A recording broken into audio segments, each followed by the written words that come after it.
Assalamualaikum warahmatullahi wabarakatuh. Selamat datang kembali di acara Job Education and Entrepreneurship Fair 2024 SMK Negeri Temayang.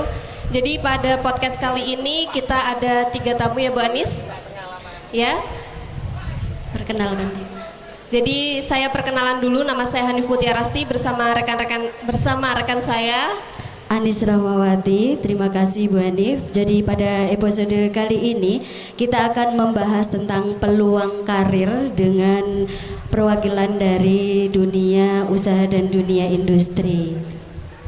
Ya, sebelum kita memasuki acara inti tentang tanya jawab seputar dunia usaha dan dunia industri, monggo bapak-bapak dan ibunya untuk berkenalan dulu.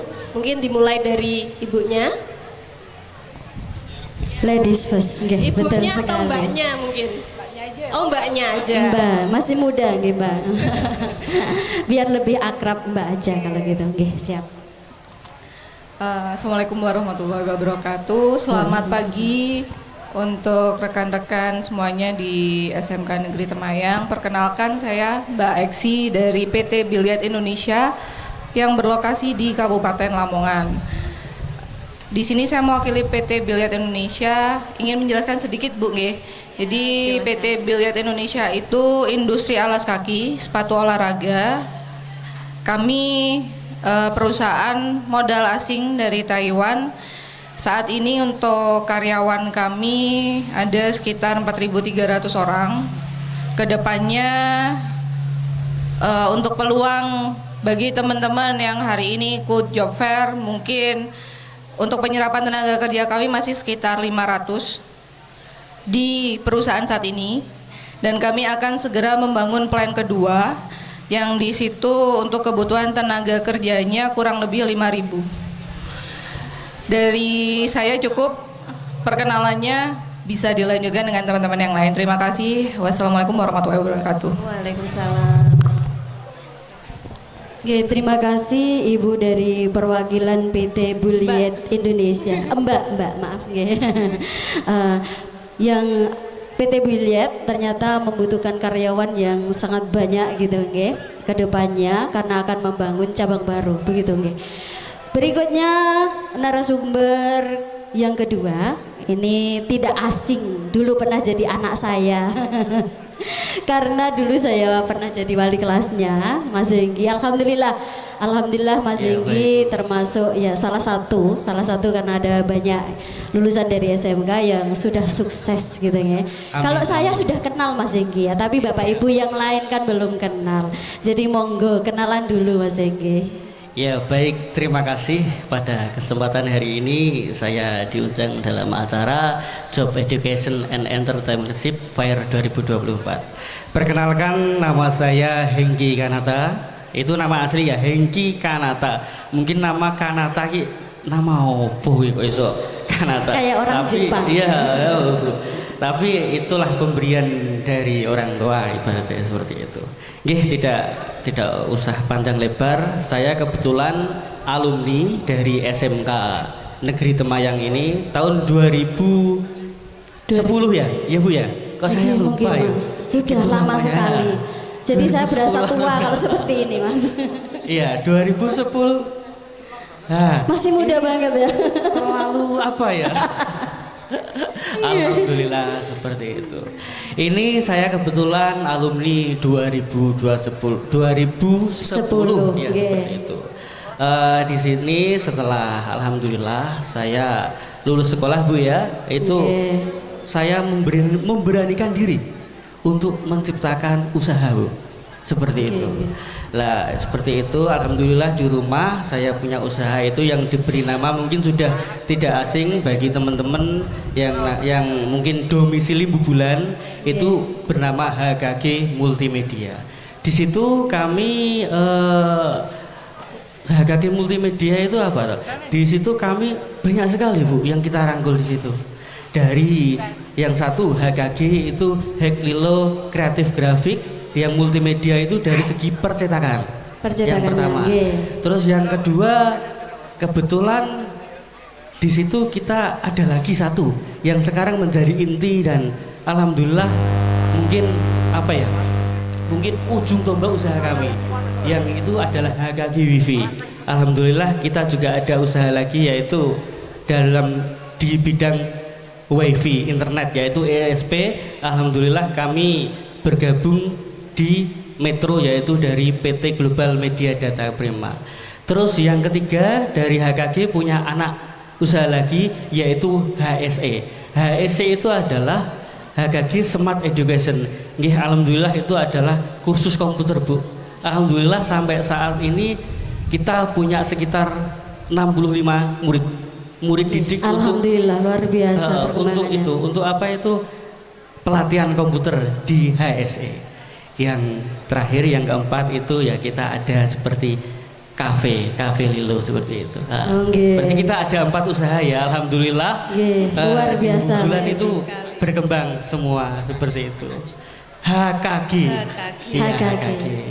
Ya mungkin cukup itu dari saya. Berarti untuk teman-teman, untuk adik-adik yang mungkin berkendala setelah lulus SMK kok bingung mau cari apa usaha atau melanjutkan kuliah kok mungkin agak kesulitan, atau melamar pekerjaan kok agak repot, jangan takut untuk berwirausaha seperti itu Bu ya. Oke, cukup, terima kasih dari saya. Terima kasih Mas Hengki. Terima kasih. HKG itu saya kira itu Hengki Kanata Group. Bukan Bu, itu ternyata HKG adalah Heklilo Kreatif Grafika. Itu sebenarnya saya mencuri Bu nama itu. Mencuri dari mana ini? Terus terang, mencuri ini membawa mungkin berkah. bisa yang mendengar apabila tahu itu yang di Babat itu ada yang namanya Kombi Grafika Bu. Itu percetakan yang menginspirasi saya. Makanya saya pakai nama HKG, Heklilo Kreatif Grafika. Karena apa? Kalau yang Heklilo, maaf sebelumnya ini saya juga mau cerita lagi. Heklilonet itu apa? Sebelum saya punya 4 inti usaha itu, sebelum itu saya punya warnet. Lah, Heklilonet itu warnet saya. Makanya saya kembangkan setelah warnet kok sudah nggih ngapunten, mungkin kita sebagai mental usaha kan yang namanya naik turun itu sudah biasa. Kalau warnet sudah tidak bisa berkembang, ya jangan patah semangat. Yang lain ya lagi. seperti itu. Peluang lain gitu. Seperti itu Bu ya. Makanya alhamdulillah dari warnet, beranjak dari warnet kita bisa dari percetakan, bisa dari itu wifi, kemudian ini alhamdulillah ada kursus komputer. Ya ini juga teman-teman adik-adik kita punya HSE. HSE itu adalah kursus komputer kita resmi. Kita sudah ada di Senaker. Dalam arti apabila sudah ada izinnya gitu sudah ya. ada izinnya. Apabila nanti teman-teman yang ingin membutuhkan sertifikat komputer, monggo bisa langsung ikut kursus komputer di HSE. Bisa bergabung di HSE gitu ya. Oke, terima kasih untuk Mas Hengki, penjelasannya sudah sangat detail sekali. Alhamdulillah sekarang usahanya sudah berkembang biak gitu. Bisa dikatakan berkembang biak. Nah, Mas Hengki ini luar biasa sekali, semangat wirausahawannya. Gagal 1 jangan takut, pasti akan tumbuh 1000. Seperti itu nggih. Kayaknya seperti itu. Oke, untuk selanjutnya dari LPK Aishiro. Bacanya bagaimana Bapak? Mohon maaf. LPK Aishiro. Aishiro. I love you. I love you. Aishiteru. Ya, mungkin Bapak bisa berkenalan dulu dan juga menceritakan LPK Aishiro ini seperti apa begitu. Baik, terima kasih Mbak Salria. Hanif dan Anis. Mbak Hanif dan Mbak Anis, terima kasih waktunya. Bapak Kepala Sekolah dan mewakili semuanya jurusan yang di SMK mana nih? Negeri Temayan. Luar biasa. Ini Mbak Eksi sama Mas Hengki ini dekat-dekat rumahnya. Paling berapa menit Mas ke sini? Lamongan ya tuh ya Mbak? 2 jam. Lamongan masih 2 jam. Iya, aku 4 jam ya. 2 kalinya Lamongan. Saya dari oke. Nama Pak Yasmin Mas Hami. Dulu saya juga jadi guru kayak Ibu. Saya mengajar di SMA 10 tahun. Tahun 2003 sampai 2013. PNS kayak Ibu. Kemudian saya resign. karena peluang-peluang di luar perlu pendampingan. Jadi waktu itu di dalam sekolah itu kan sudah ada guru-guru banyak sekali, sudah memikirkan anak-anak yang banyak. Kemudian saya memikirkan lulusannya gimana ini? Makanya adalah banyak yang bisa kuliah dan banyak juga yang tidak bisa kuliah. Makanya peluang itu saya tangkap, saya membimbing anak-anak yang mau kerja di luar negeri, di Jepang. Saya pernah tinggal di Jepang, sehingga ada pengalaman yang harus saya share kepada teman-teman anak-anak muda gitu. Kemudian akhirnya bersamaan dengan saya jadi guru, saya bikin LPK. LPK itu Lembaga Pelatihan Kerja Bahasa Jepang, khusus pendidikan dan pemberangkatan ke Jepang. Anak baru 3. Anak yang pertama sudah kuliah, baru 3. Rencana nambah lagi. Iya. Mas jenengan ndak wis dia anak Mas urung ya, jenong ya. Mau yang ketiga ini Bapak. Yang ketiga. Yang pertama kemarin sempat di Jepang 1 tahun untuk internship mas kuliah, kemudian perempuan. Kemudian yang kedua laki-laki juga saat ini menempuh pendidikan di Jepang juga untuk kuliah. Kemudian yang ketiga baru masuk SMK perempuan. SMK jurusan komputer dan game itu apa? Jaringan lunak dan game gitu di Semarang G. Baik itu pribadi. Kemudian LPK Lembaga Pelatihan Kerja ini kami dirikan pada tahun 2009. Kami didik anak-anak yang lulusan SMK, anak kuliah yang tidak pernah kerja atau belum bisa kerja. Kemarin kami didik di atas 1000 lebih yang sudah pergi ke Jepang untuk kerja. Yang menjadi pengusaha-pengusaha juga banyak. Saat ini kami sudah fokus di LPK saja, tidak di sekolah karena sudah sangat sibuk. Setiap hari kita harus komunikasi dengan pihak Jepang untuk merekrutmen, kemudian placement dan seterusnya. Terus kemudian kami di Jepang itu juga ada pengawasan anak-anak yang sudah di Jepang terus gitu. Saat ini siswa ada sekitar 160 siswa di LPK. Di antaranya dari LPK, dari SMK ini mana nih Temayang ya. Temayang. Kemarin ada 11 siswa di tempat saya. Alhamdulillah hari ini ada yang mau wawancara 3 orang yang alumni. Sedangkan yang di sini kelas 12 dikembalikan ya, udah ditarik di dikembalikan sini. Yang kelas 12 ditarik sementara biar menyelesaikan SMK-nya dulu. Setelah SMK selesai, kemudian nanti balik lagi ke LPK untuk melanjutkan wawancara dengan pihak Jepang. Jadi LPK kami didik kira-kira 4-5 bulan untuk menghadapi wawancara dengan pihak Jepang, karena orang Jepangnya nanti datang langsung, rekrutmen langsung, jobnya dari berbagai job itu, kemudian memilih, kemudian kalau sudah dipilih kemudian dokumen kami kerjakan sampai pemberangkatan.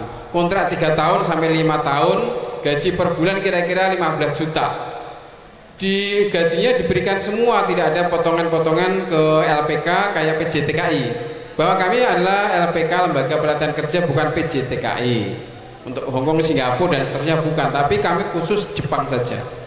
Dan kami punya izin Kementerian Tenaga Kerja, Kemenaker untuk pemberangkatan ke Jepang. Dan kami punya MOU langsung dengan pihak Jepang. Kita ada 5 perusahaan besar di Jepang yang saat ini sedang MOU dengan kami. Kemarin juga ada pemberangkatan ke Jepang, mungkin dikepoin IG-nya, IG kami namanya LPK I0 gitu. Nanti dilihatin anak-anak. Oke, siap, nanti bisa di-share-kan. Baik, nanti mungkin yang kelas 11 atau masuk kelas 12 sekarang nanti saya mohon tampil di sini sebentar. Kira-kira hasil didikan kami 3 bulan itu kayak apa? Nanti gitu. Yang penting waktunya, Mbak. Maturun, terima kasih. Terima kasih Bapak Yasmin atas paparannya. Nah ini Bapak Yasmin juga sangat luar biasa dari pengalaman ke negeri Sakura gitu ya, menjadi prospek bisnis yang beliau kembangkan sampai saat ini, membantu adik-adik kita yang sedang mencari pekerjaan untuk bisa pergi ke negeri Sakura untuk memperbaiki perekonomiannya tentunya. Oke, untuk pertanyaan selanjutnya. Mungkin dari Bapak Ibu itu di perusahaannya pasti ada kendala atau tantangan. Nah mungkin bisa diceritakan kepada kami kira-kira kendala atau tantangan yang pernah dialami atau mungkin tidak pernah ada kendala atau tantangan juga boleh diceritakan. Monggo dari mbaknya dulu.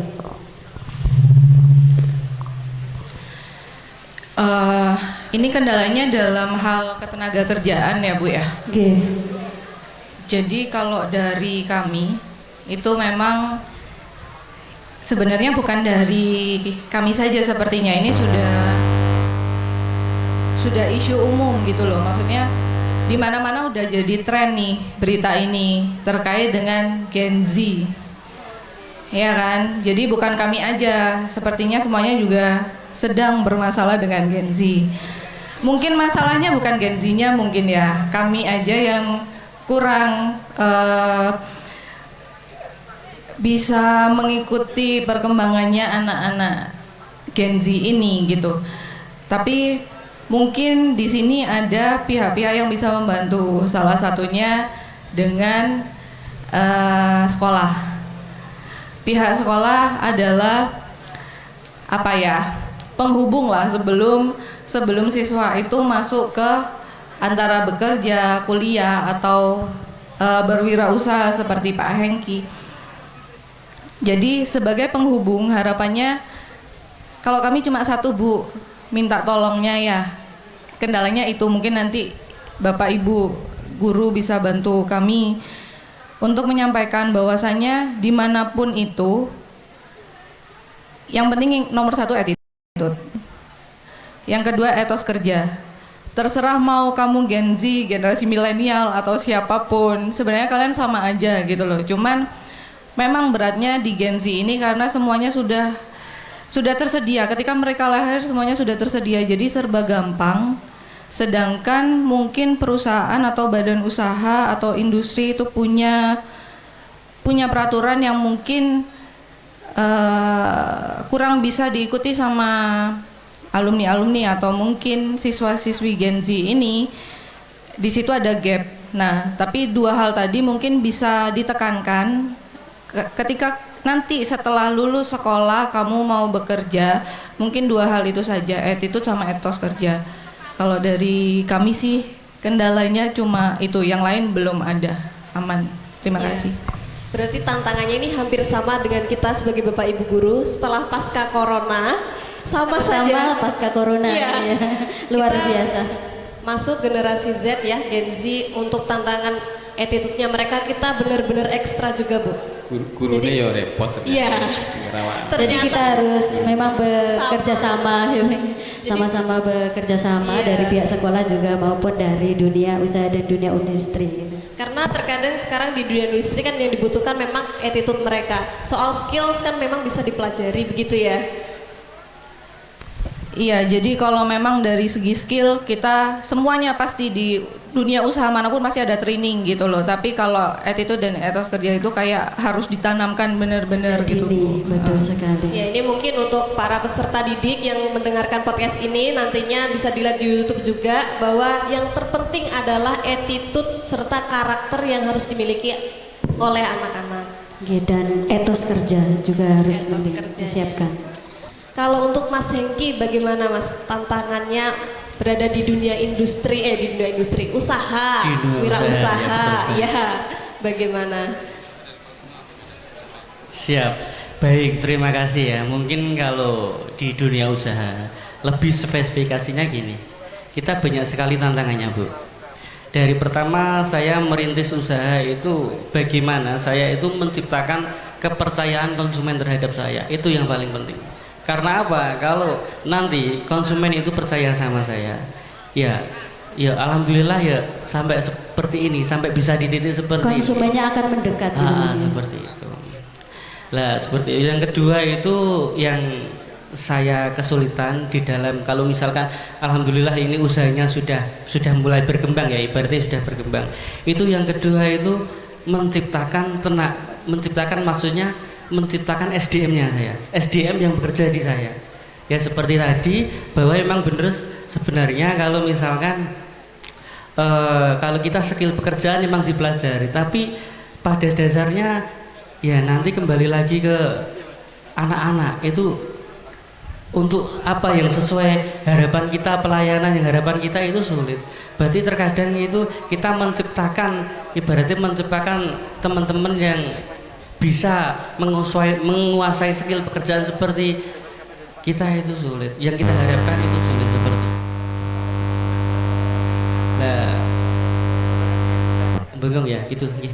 Ya makanya dari situ saya terapkan ke teman-teman saya setiap 1 minggu sekali mungkin atau mungkin 2 minggu sekali kita terus melakukan briefing karena saya yakin bahwasanya untuk teman-teman yang baru lulus SMK mungkin itu atau mungkin lulus SMA masuk ke tempat saya itu enggak langsung bisa gitu. Berarti kita mulai dari awal, kita briefing dari awal dan itu pun mungkin tantangan bagi saya bagaimana cara teman-teman itu bisa menguasai skill-skill yang bisa saya terapkan di dunia usaha saya seperti itu.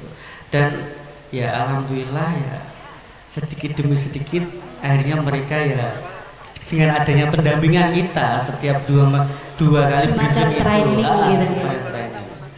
Ya mungkin bener seperti katanya Mbak bahwa untuk saat ini teman-teman itu mungkin bisalah ditingkatkan lagi dari seperti loyalitas kerja, betul. Dari attitude juga betul itu. Kadang saya juga lucu, iki yang ngelamar pekerjaan kok malah sing sangar iki.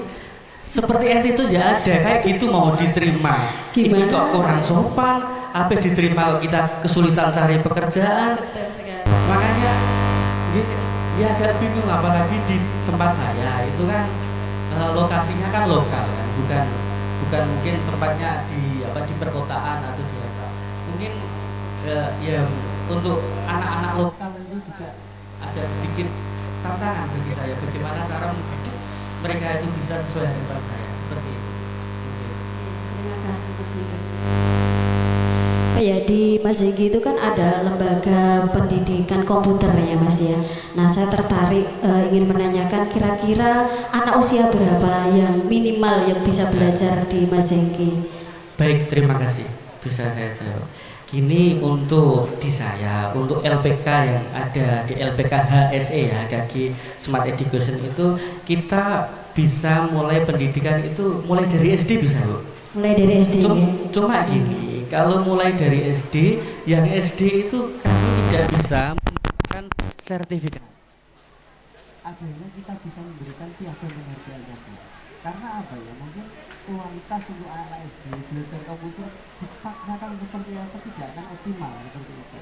Berarti untuk misalkan kita bisa mendapatkan sertifikasi komputer itu biasanya digabungkan sama SMA seperti itu. Jadi kalau anak itu hanya piagam penghargaan seperti piagam ya. Itu kan berarti memberikan sarana kepada anak-anak yang masih mulai sejak dini gitu ya untuk bisa belajar komputer. Untuk Bapak ya. Terus. Oke. Pending dulu ya.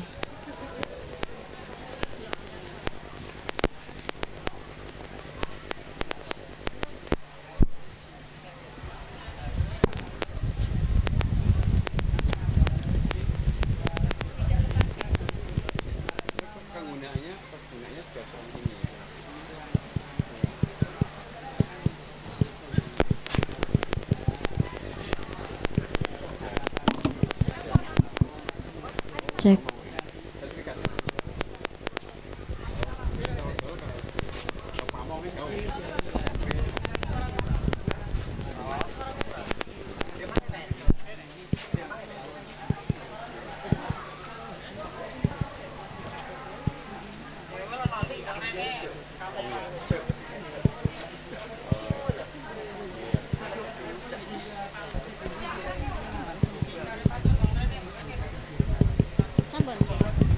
Terima kasih bisa dimulai lagi nggih. Tes. Sampun saged. Sekarang berikutnya untuk Bapak Yasmin mungkin bisa diceritakan kendala dan tantangannya. Ya baik. Terima kasih Mbak. Podo kan ini permasalahannya hampir sama sebenarnya. Cuman ini untuk Mas Hengki ini kayaknya Gen Z itu cocok di tempatnya dia karena multimedia atau IT itu Gen Z itu lebih pintar daripada kita. Tinggal mengarahkan aja nanti. Kalau itu semuanya perusahaan ya untuk maklum kabeh iku saiki iku. Iya. Baik, untuk mendidik dari nol sampai bisa, kami di LPK itu makanya mendidik pertama adalah ada kedisiplinan, itu nomor 1. Disiplin. Untuk ini ada merah-merah itu ada termasuk hasil didikan di LPK 3 bulan. Boleh nggak? Misalnya dididik apa sih?